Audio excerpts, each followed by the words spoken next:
let's talk about the silver lining. Okay, let's talk about the positive spin on this whole thing. All right, so I'm going to play you guys a clip real quick, and then we'll come back to it. If we aren't able to act tomorrow, it'll be because of our colleagues on the other side continuing to dicker when the country expects us to come together and address this problem. The legislation has many problems. At the top of the list, it includes a large corporate bailout with no protections for workers and virtually no oversight. Also very troubling in the bill were significant shortfalls of money that our hospitals, states, cities, and medical workers desperately needed. Now, let me be clear. The Majority Leader was well aware of how this vote would go before it happened, but he chose to go forward with it anyway, even though negotiations are continuing. So who's playing games? Why are many Democrats right now voting no on cloture? Because we don't think our work is done. We think there's key areas where our values aren't reflected in this bill, and if it's going to be a bipartisan bill, it needs to have come to the middle, not be a Republican-written bill that Democrats are being, frankly, muscled into voting for.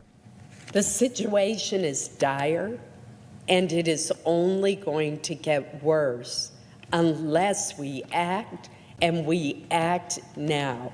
We must come together as Republicans and Democrats in this chamber and in the House to provide relief to the American people to ensure that workers continue to receive paychecks or other forms of assistance.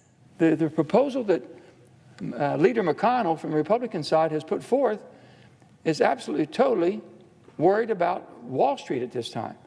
I'm worried about the people in little rural West Virginia and all over Main Street. That's the people we're worried about. Let's make sure that our workers and these healthcare providers don't go down, because if that system goes down, I can assure you, you can't print enough money for Wall Street to rebound if the healthcare system in this country is not able to take care of the people of America. That won't happen. All right, so March 22nd. So March 22nd, they had a procedural vote. Guess what? It failed. And it was the same thing. Mitch McConnell tried to push this through, a procedural vote, and it didn't go anywhere. 3 days later, they had the CARES Act. Okay, and they unanimously voted on the CARES Act and passed it. So that's the silver lining on this whole thing. This is kind of, it's unfortunate, but this is games that they play, right? We'll have to see. Hopefully we'll have a similar situation. Let's all hope for that. But that's kind of the things that go on. So you see that. And that was a unanimous vote on that one. We're nowhere near getting a unanimous vote on the next stimulus package, that's for sure. But it just shows you, hey, look, this stuff does happen. And you could have them doing all the arguments. And it's very interesting when you listen to their arguments. A lot of their arguments are the same points that they were arguing back in March, right? The same stuff they're talking about now is the stuff they were talking about in March. And we know how successful, that's a big thing, right? We know how successful, if you want to look at it, and you hear the president saying how successful we're doing, the economy's doing great and all this stuff. Well, a lot of that was due to the CARES Act, because that helped businesses, that helped individuals.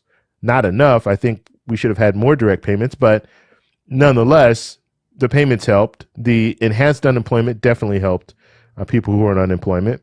And so that's what we're looking at right now. But if you go back to March, we were in the same situation in March. Okay. And then the Senate voted on, it was March 25th, and they approved it on March 25th. President signed it on March 27th. So it went to the House first, of course. They approved it, and then the president signed it on March 27th. So we'll have to see. And you did see Senator Portman. I think I played the whole clip. I'm not even sure if I played that portion, but Senator Portman, he was basically saying that he still has hope that this will bring people to the table when it comes to getting another stimulus package. The one thing that you can look at, and it didn't have, like we said, the skinny bill didn't have stimulus checks in it. However, you did see 52 Republicans, and Mitch McConnell himself said that 15 to 20 Republicans don't want another stimulus package at all. He was able to get those 15 to 20 Republicans, with the exception of it's just Rand Paul.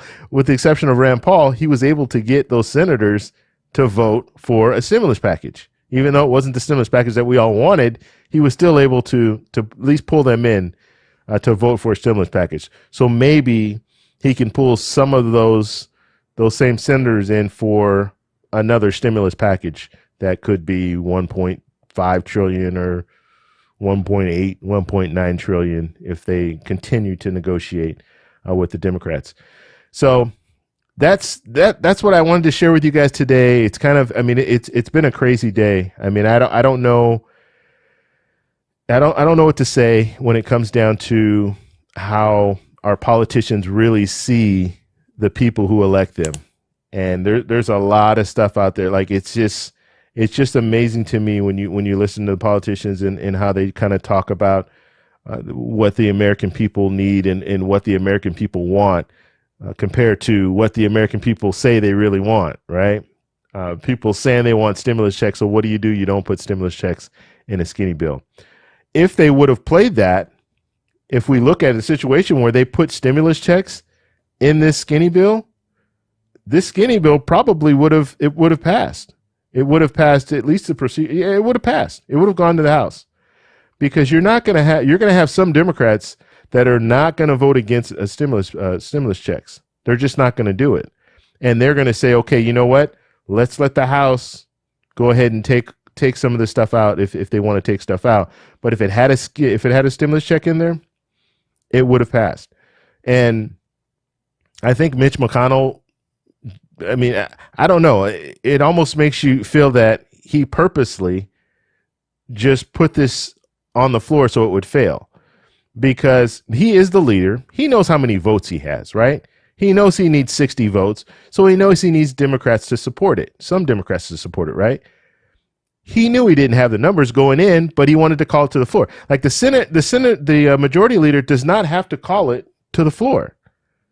He could choose not to if he doesn't want to. So, yeah, it's interesting just to look at that whole situation. But we're going to go ahead and move on, and we'll move to Q&A, and we'll answer some questions over there.